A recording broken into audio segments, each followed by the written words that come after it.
Guys, na-experience mo na ba yung pumila ka sa bangko at talagang naubos ang oras mo sa haba ng pila? At nung nagmamadali ka magbayad pero offline naman ang branch, ay sakit.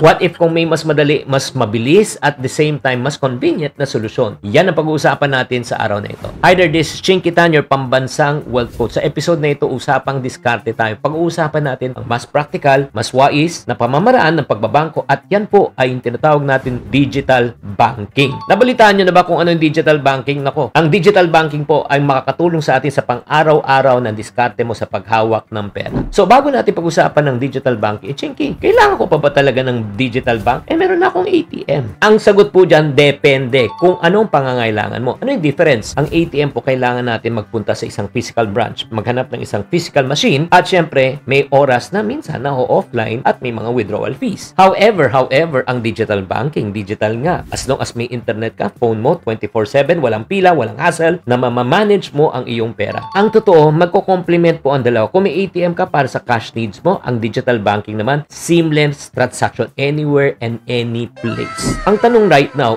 bakit ko pa kailangan mag-digital banking ngayon? Whether we like it or not, when you look at digital, ang equivalent po niyan is convenience. Let me repeat, convenience po. Game changer to para sa karamihan ng mga Pinoy. At syempre, gusto nilang mas madali, mas simple ang paghawak ng pera. Alam mo, benefits number 1, hassle-free. Kahit saan, kahit kailan. Mas mabilis, hindi ka napipila. Secure, mas mababa ang risk ng loss or stolen cash. Mas madaling mag-ipon. Alam nyo ba, ngayon, mas mataas na po ang interest rate ng digital bank compare sa mga regular banks. Walang hidden fees, walang maintaining balance, at the same time OTC or over-the-counter charges. At alam ko, iniisip nyo, baka naman mahirap mag-open ng digital bank.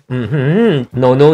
Alam nyo, ngayon napakabilis na po kahit nasa bahay ka, nasa office ka, basta may internet, smartphone, at isang valid ID. Tapos na ang proseso ng ilang minuto. At alam nyo ba, marami na gumagamit ng digital banking ngayon because right now, ang digital banking is actually freedom. Mas mabilis ang transaksyon, walang limit, walang hassle, at kung gusto mo talagang mabilis, wise na gastos, anda for your financial future, digital banking is for you. Kaya nga ang katanungan, ready ka na ba mag-level up ng iyong financial management? Nako, wag na kayo maghintay. Mag-research, number 1, number 2, magtanong, at simulan na po ang inyong digital banking journey. Your money, your rules, kayang-kaya mo to go digital. At kung naghahanap kayo isang digital banking app na simple, mabilis, at hassle-free, check out UD or Union Digital Bank. Download the Union Digital app today. Available na po sa App Store at Google Play. Alam nyo, dahil sa digital banking, mas mabilis, mas madali, at mas secure na ang inyong transaction sa pagmamanage ng pera. Kaya, kaya mo yan!